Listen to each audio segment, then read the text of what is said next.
Shalom Bapak dan Ibu, jemaat yang dikasihi oleh Tuhan. Salam sehat.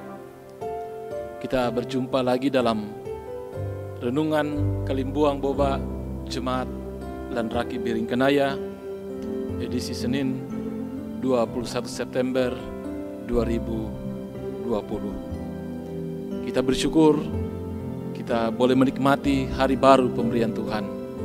Namun sebelum kita menjalani seluruh rangkaian kehidupan kita hari ini, mari kita mendasarinya dengan firman Tuhan. Namun sebelum itu mari kita berdoa.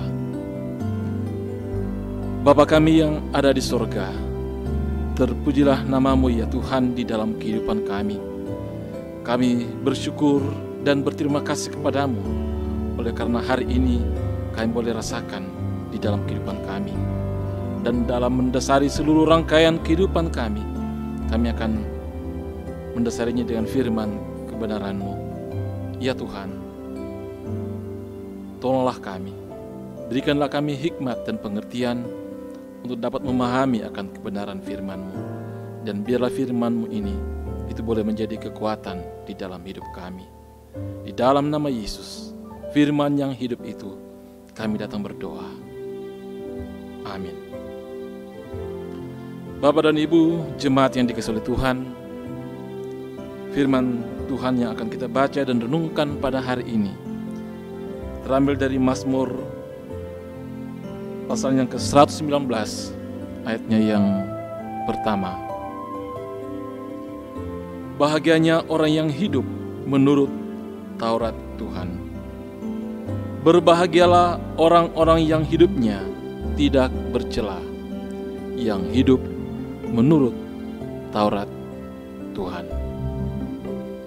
Amin. Bapak dan Ibu, jemaat yang dikasihi oleh Tuhan, tema renungan kita hari ini, siapa yang berbahagia? Pada umumnya, orang pasti mendambakan yang namanya kebahagiaan.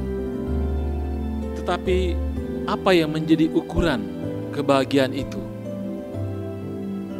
Mungkin ada orang yang secara spontan mengatakan, saya bahagia kalau punya banyak uang. Atau mungkin ada yang berpendapat bahwa kebahagiaan dicapai dengan kedudukan dan pendidikan yang tinggi. Dan mungkin juga ada yang mengatakan bahwa dia berbahagia kalau penampilannya yang sudah oke. Namun setelah semuanya sudah didapatkan, apakah betul kebahagiaan yang didapatkan? Tetapi dari semua pandangan tadi, setidak-tidaknya itulah gambaran yang umum yang sering kita dengar. Namun, benarkah kebahagiaan kita dapat dicapai dengan hal-hal yang tersebut tadi?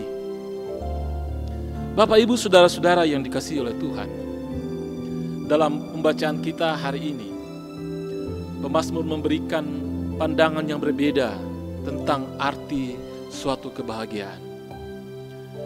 Bagi pemazmur, kebahagiaan yang abadi dan utuh adalah kebahagiaan yang bukan dicari-cari atau diusahakan oleh manusia.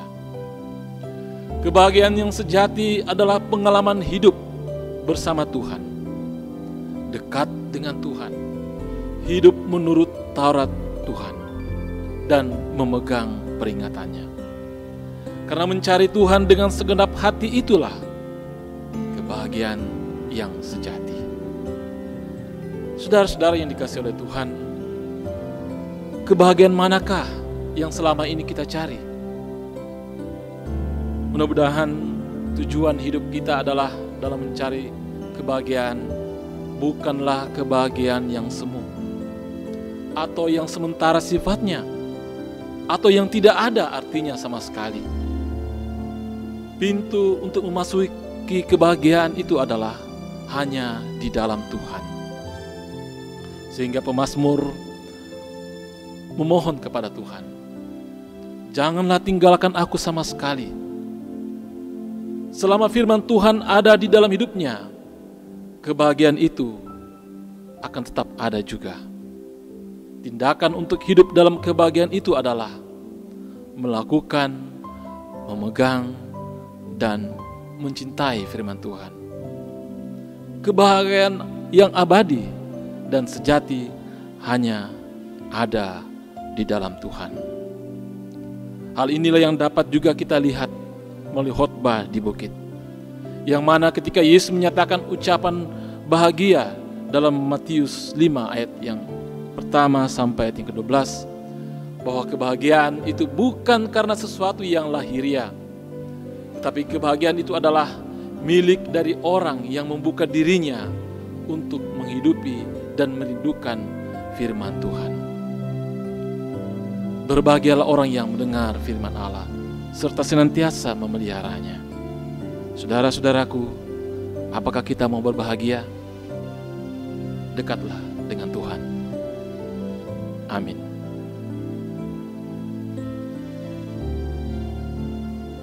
Mari kita berdoa. Bapa kami yang ada di surga, Engkaulah sumber kebahagiaan kami, dan hanya kepadamu sajalah kami senantiasa dekat.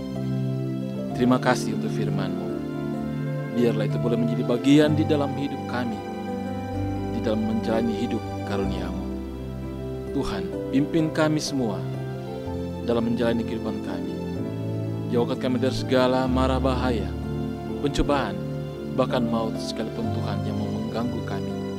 Dan berkati apa yang kami kerjakan, berkati segala usaha-usaha yang kami lakukan. Biarlah itu ya Tuhan, boleh menjadi berkat di dalam kehidupan kami, dan dari semuanya itu hanya untuk hormat dan kemuliaan bagi nama Tuhan. Terima kasih Tuhan, di dalam nama Yesus kami datang berdoa. Amin.